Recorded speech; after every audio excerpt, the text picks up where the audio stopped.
Hello, everyone. Joe Shade had messaged me with an idea for a video, and at first I thought this would be a bit of tough love, but then I quickly started to realize that this will end up kind of dark. So, let's talk about people pleasers. The nature of a people pleaser is to forego their own issues in order to make others feel better, or simply make them laugh. A lot of us have our own experiences, either being a people pleaser or trying to convince our friends who are those types of people to try and take care of themselves first. Either way, being a people pleaser comes from a dark place, usually. This quote from the late great Robin Williams sums it up best. I think the saddest people always try their hardest to make people happy, because they know what it's like to feel absolutely worthless, and they don't want anybody else to feel like that. Unfortunately, entertainers, comedians, actors, and even YouTubers feel this responsibility to their fans, not because of the fans themselves, but because of expectations put on themselves, and this sometimes leads to self-destructive behavior. However, this is not the same thing as what Robin or I am talking about. There's a certain amount of effort that someone goes out of the way to show when they find their friends or family are upset. But those who will borderline give you all of themselves to make you happy, this is the kind of people pleaser we're talking about. Now, this can mean physically give someone all of oneself, but that typically happens in terms of some unhealthy relationships. In that context, in a general sense, you can have a person who is so enamored and scared to be hurt by their significant other that whenever there is a possibility for physical intimacy or a request for it, the one who is afraid to lose the relationship can/will give up whatever it is being requested. Usually, this type of scenario is most likely played out as the female being the people pleaser, but for non-heterosexual couples, it comes down to the power dynamics at work within the relationship. Another option to this type of behavior would be giving away monetary substitutes for physical intimacy. In a less darker sense, this can be a way to describe how a parent who perhaps is not around may try and make their child happy and content, but it is also found in a relationship where typically a man is lacking in time, physical prowess, or capability in the bedroom, where all they can give is through dollars or fancy things.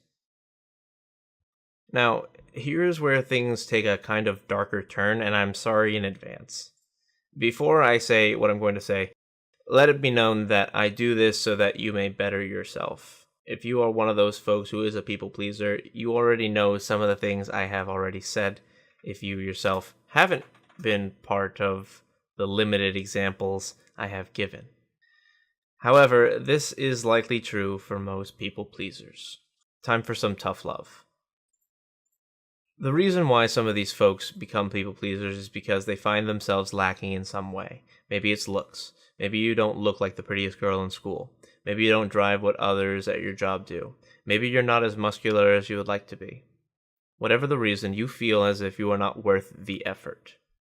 You may feel as if you are disposable, and so you try and make it so that your friends, family, and other loved ones can feel their best at your expense because in your mind, who really cares about you? Well, stop that. You are important. I hate to sound preachy, but here's the deal. You, as a person, as a people pleaser, you have gone out of your way to help others who needed it. Even though you took the load on yourself, you helped someone through a tough spot. Whether that was the death of a family member, a bad breakup, or anything in between, you were the shoulder to cry on. Don't you dare think that what you have contributed to that person amounts to nothing. You may be the most important person in the world to those you have helped, even though you may never hear anyone admit it. You as a friend, as a sister, as a brother, whichever relation you have to those people you have helped, you matter. But you must stop thinking of yourself as a fruitless effort, because when two people pleasers meet, it is the hardest and most painful thing to watch or be a part of. Neither party wants to admit that the other's attempts at making them feel better should matter. So although they may give good advice, you push it aside. While doing so, you make the other person feel as if even what they thought they were good at, helping others, is also worthless. This is not said to make you feel guilty. This is to put a mirror up to you and show you that you need to be able to accept help. I have spoken at length before about the importance of taking advice and the benefits of reaching out to others. I truly believe these are important things to know and believe, or else I wouldn't say them. The fact is that no matter what you think of yourself, no matter the experiences you have gone through to make you feel as if you are not worth anything, even to those you believe should love you the most, the world is filled with others who, with open arms, would embrace you and call you family. Some are not so kind. This is the unfortunate truth of life. And if the experiences you have experienced have made you feel as if you are not worth caring for, worrying about, or staying up all night for, you are wrong. If nothing else, you are worth the effort that others want to offer. If that made you uncomfortable, again, I apologize. This is not an attack on you, the individual. This is simply me trying to get my words out to those who maybe need to hear the words that I've spoken, in the hopes that they may be able to progress mentally and emotionally to a place where they feel more confident in themselves.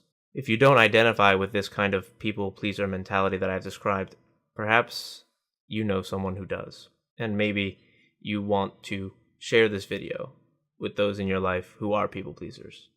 Maybe it will help them, up to your discretion, of course.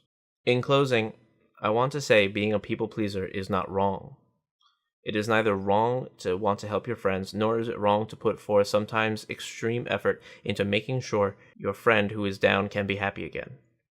The point is to 1. Understand the person you are dealing with. Sometimes pushing too hard is not what they need. Sometimes people just need time. And 2. Take care of yourself. You are the only you've got. And if you want to make sure that you're there for your family and your friends when they need you, you need to be able to take care of yourself. And finally, if you feel as if this is too much, or that somebody you know may need more help than you can give, I have linked in the description a resource for mental health, including hotline numbers, child abuse hotlines, the whole 9 yards. Even when I was a student counselor, I did not have the ability to handle it all myself. Don't put the world's problems on your shoulders. But that's all I've got for you guys today. I hope that satisfies your request, Joe, and thank you again for your suggestion. Have a good one, y'all.